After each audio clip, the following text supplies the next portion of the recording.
Jumpa lagi dalam channel YouTube pengembangan kepribadian atau mentoring self improvement.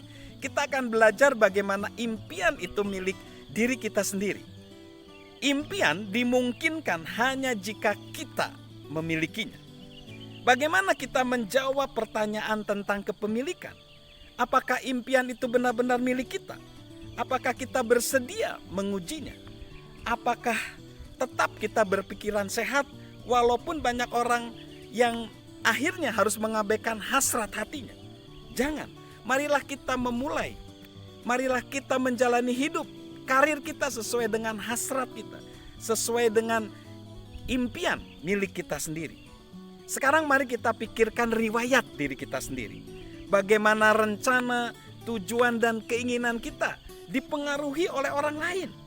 Apakah kita sadar bahwa visi kita itu dipengaruhi oleh orang lain? Perhatikanlah, dari sini kita bisa melihat apakah itu dipengaruhi orang lain atau tidak. Siapakah saya menurut apa yang orang tua saya pikirkan? Siapakah saya menurut apa yang orang lain pikirkan? Siapakah saya menurut apa yang saya andaikan? Atau impian saya adalah hasil dari siapa? Siapa kita sebenarnya? Siapa saya sebenarnya? Dan seperti apa yang dimaksudkan? Itu harus kita pertanyakan. Setiap individu bertanggung jawab untuk memikirkan itu untuk dirinya sendiri. Sebenarnya kita akan mewujudkan impian kita dan menjalani kehidupan ini seperti yang Tuhan berikan untuk kita. Dan itu terwujud kalau kita sudah memikirkannya.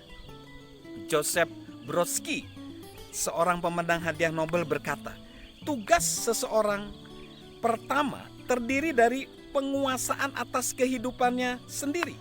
Tidak dipaksakan atau ditentukan dari luar. Tidak peduli seberapa mulia penampilannya.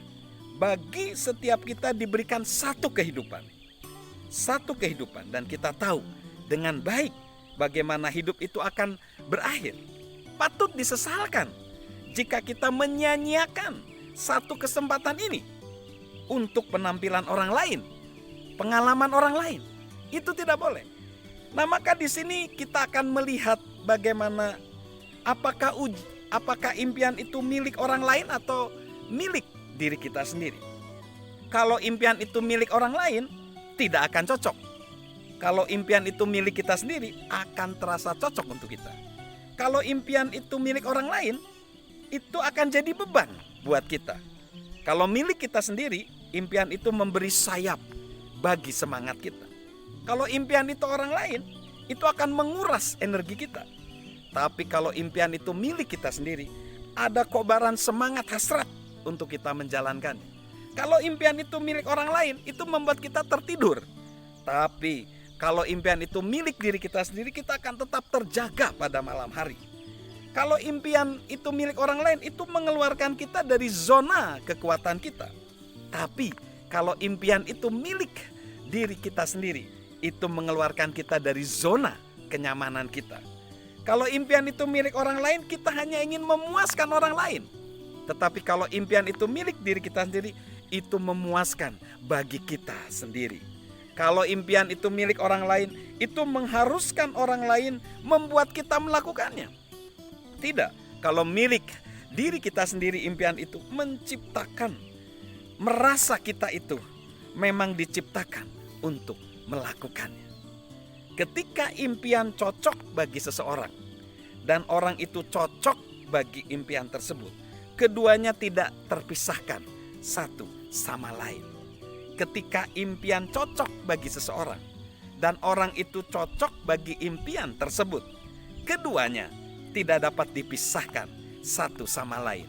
Mari kita menemukan hasrat dari diri kita sendiri, impian milik diri kita sendiri, bukan milik orang lain. Itu yang menciptakan kebahagiaan dalam hidup kita. Salam sukses luar biasa dari saya, Mr. Sorchan.